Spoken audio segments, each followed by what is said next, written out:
የቱንጉስካ ፍንዳታ ሳይቤሪያ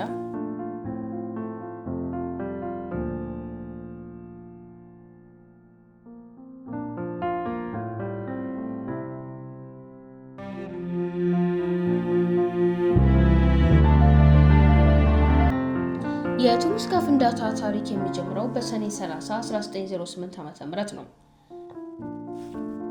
በምስራቅ ሳይቤሪያ በፖድካሜኒያ እና ቱንጉስካ ወንዝ አካባቢ በታይጋ ወይም ሰፊ ጫካ ስፍራ ውስጥ የተከሰተው ይህ ክስተት ከሁለት የዓለም ጦርነቶችና ከአብዮቶቹ በፊት ዓለም በጥቂቱ ብቻ ያወቀው እና በታሪክ መዛግብት ውስጥ እንደ እንግዳ ክስተት የተቀመጠ አስፈሪ ድንገተኛ አደጋ ነበረ።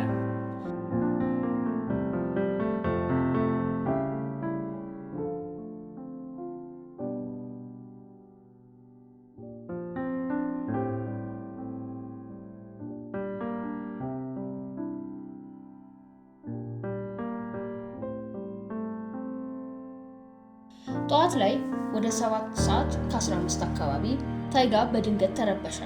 በመቶዎች የሚቆጠሩ ኪሎ ሜትሮች ርቀት ላይ የሚገኙ መንደሮችና ሰፈሮች ውስጥ የነበሩ ሰዎች ከሰማይ ወደ ታች ሲወርድ ብርሃናማና ሰማያዊ ነጸብራቅ አስተውለዋል። ብርሃኑ እንደ ሁለተኛ ፀሐይ ያህል ደማቅ ነበር ይላሉ።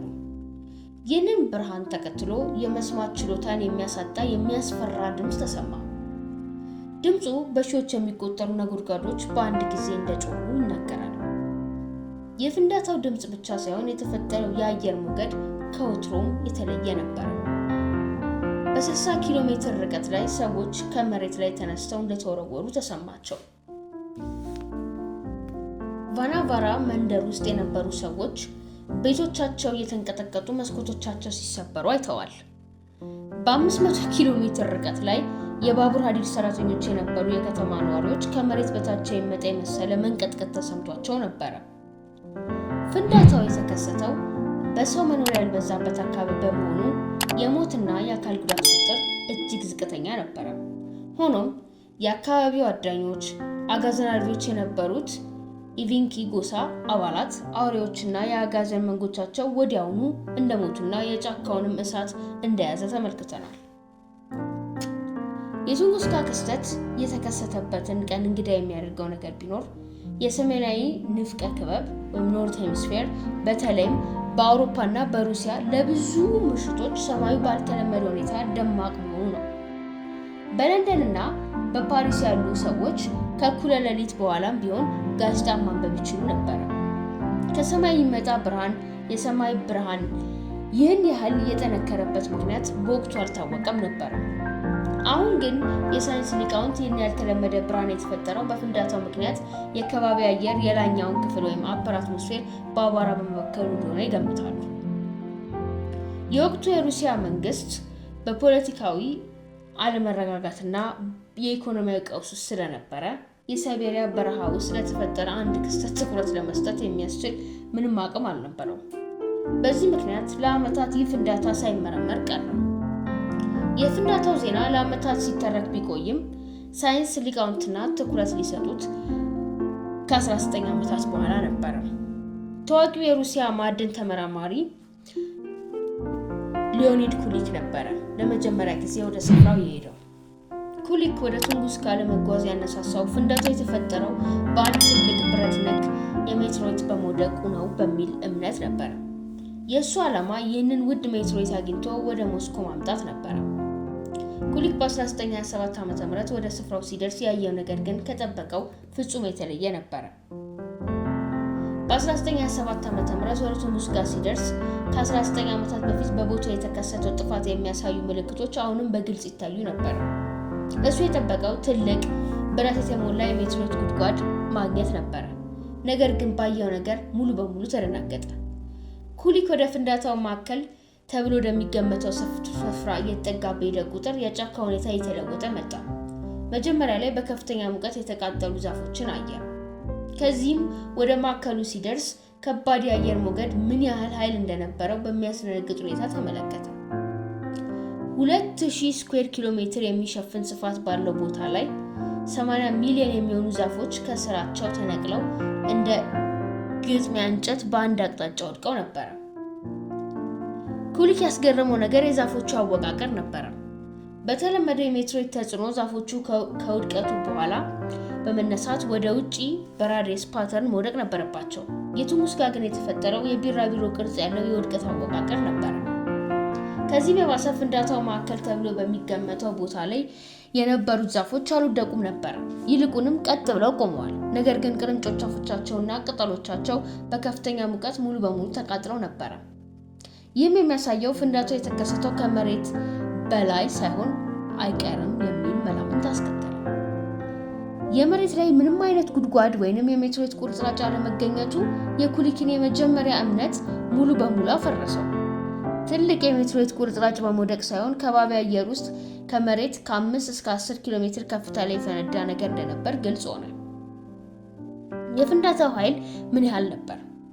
የሳይንስ ሊቃውንት ትንታኔ እንደሚያሳየው የቱንጉስካ ክስተት ኃይል ከ10 እስከ 15 ሜጋቶን የቲኤንቲ ያህል ነበር።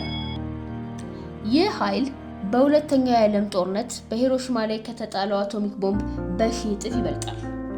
ያን ያህል ኃይል በታይጋ ውስጥ ሙሉ በሙሉ የሚያበቃውን የጥፋት ማስከተሉን አያስገርምም።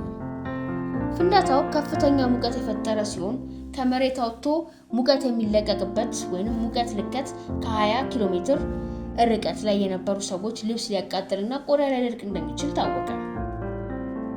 ኩሊክ በመጀመሪያ ጉዞ ወደ ሞስኮ ሲመለስ በዓለም የሳይንስ ማህበረሰብ በድንገተኛ አደጋው መንስኤ ላይ ማተኮር ጀመረ። የብረት ሜትሮይድ እንዳልነበር ግልጽ ከሆነ በኋላ ዋናው ጥያቄ ከባቢ አየር ውስጥ ፈንዶ የጠፋው ነገር ምንድን ነው የሚለው ነበር። የድንጋይ ኮሜት ጠንካራ ብረት የሌለው በዋናነት ድንጋይ የያዘ ሜትሮይድ ሲሆን ከከባቢ አየር ውስጥ ሲገባ በሙቀትና ግፊት ተሰንጥቆ ሙሉ በሙሉ በመፈንዳቱ ምንም አይነት ቁርጥራጭ ትቶ ያልሄደ ወይም ደግሞ የበረዶ ኮሜት ከድንጋይ ይልቅ በዋናነት በረዶና አቧራ ያቀፈ ኮሜት ሲሆን ከባቢ አየር ውስጥ ከገባ በኋላ ሙሉ በሙሉ ትነት ሆኖ ጠፍቷል። ይህ መላምት ነው ፍንዳታውን በኋላ ላይ በምሽት ያየውን ያልተለመደ የሰማይ ብርሃን በደንብ የሚገልጸው። የቱንጉስካ ክስተት ለዘመናዊ የሰው ልጅ ከጠፈር የሚመጣ ስጋት ምን ያህል እውነተኛና ከባድ ሊሆን እንደሚችል የሚያሳይ የመጀመሪያ ግልጽ ማስጠንቀቂያ ነበር። ምንም እንኳን ፍንዳታው በሩቅና ሰው በማይኖርበት አካባቢ የተከሰተ ቢሆንም ተመሳሳይ የሆነ የአየር ፍንዳታ በትልቅ ከተማ ላይ ቢደርስ የሚያስከትለው ጥፋት እጅግ የከፋ ይሆን ነበር። ቱንጉስካ ካስተማረው በኋላ ኢንተርናሽናል አስትሮኖሚካል ዩኒየን የምድርን ቅርበት ያላቸው ነገሮች ወይንም ኒር ኤርዝ ኦብጀክትስ መከታተልን ቅድሚያ ሰጠ። የናሳና ሌሎች ዓለም አቀፍ ድርጅቶች የምድርን ምህዋር የሚያቋርጡ ወይንም ቅርብ የሚሆኑ አስትሮይዶችንና ኮሜቶችን ለመለየትና ለመመዝገብ ፕሮግራሞችን ጀምሯል። ዓላማው እንደ ቱንጉስካ ያሉ ክስተቶችን ከመድረሳቸው በፊት ቅድመ ማስጠንቀቂያ መስጠት ነው። ቱንጉስካ ብቸኛ ክስተት አልነበረም። እንደ አውሮፓውያን አቆጣጠር በ2013 ዓ.ም በሩሲያ ቼሊያቢንስክ ላይ የተከሰተው የሜትሮይድ የአየር ፍንዳታ በትንሽ መጠን ከቱንጉስካ እጅግ በጣም ያነሰ ኃይል ቢኖረውም የቱንጉስካን አደጋ አስታወሰ። የዚህ ፍንዳታ በሺዎች የሚቆጠሩ መስኮቶች የሰበረ ሲሆን 1500 ሰዎችን ቀላል የአካል ጉዳት አስከትሏል። ይህ ክስተት በዘመናዊ ዘመን ከተማ አቅራቢያ የተከሰተ በመሆኑ የቱንጉስካ መጠን ያለው ፍንዳታ በዛሬው ጊዜ ቢከሰት ምን ያህል የከፋ እንደሚሆን በግልጽ አሳይቷል። የሳይንስ ሊቃውንት አሁን ትልልቅ አስትሮይዶችን ከመለየት በተጨማሪ ምህዋራቸውን ለመቀየር ወይም ለማስወገድ የሚያስችሉ የፕላኔታዊ መከላከያ ዘዴዎችን እየመረመሩ ነው። እንደ ጠፈር መንኮራኩርና በቀጥታ አስትሮይድ ላይ በመጋጨት ምህዋሩን ትንሽ በመቀየር የምድርን መንገድ እንዲያመልጥ ማድረግ። እንደገና ደግሞ የኒውክሌር አማራጮችን በመጠቀም እጅግ ትልቅ ስጋት ሲመጣ የኒውክሌር ፍንዳታን አስትሮይዱን ከምድር ርቆ ሳለ ለማፈንጠጥ ወይንም ለመበተን መጠቀም። የቱንጉስካ ፍንዳታ የሰው ልጅ ከመሬት በላይ ባለው ሰፊና ምስጢራዊ ዓለም ውስጥ ብቻውን እንዳልሆነ ያስታውሳል። የ10 ሜጋቶን ኃይል ያለው ፍንዳታ በሰው ያልተፈጠረ ከሰማይ የወረደ አደጋ በመሆኑ የዓለም የሳይንስ ማህበረሰብ በጋራ እንዲሰራና የወደፊቱን አደጋዎች ለመከላከል በቴክኖሎጂ እንዲሻሻል አነሳሽ ሆኖ ቆይቷል። የቱንጉስካ ፍንዳታ በ1908 ያለ ጉድጓድ የተፈጠረ ግዙፍ የአየር ፍንዳታ ሳይንሳዊ እንቆቅልሽ ሆኖ ይኖራል። ምንም እንኳን በረዶ የያዘ ኮሜት ሙሉ በሙሉ ከከባቢ አየር ውስጥ ፈነዳል የሚለው መላምት እጅግ ተቀባይነት ቢኖረውም በቦታው ላይ ምንም አይነት ዋና ቁርጥራጭ አለመገኘቱና እንግዳ የሆኑ መብራቶች መታየቱ ታሪኩን ሁልጊዜ ምስጢራዊ ያደርገዋል። ቱንጉስጋ የሰው ልጅ ዘመናዊ የጠፈር ዘመን በማስጠንቀቂያ የጀመረ ታሪካዊ ክስተት ነው።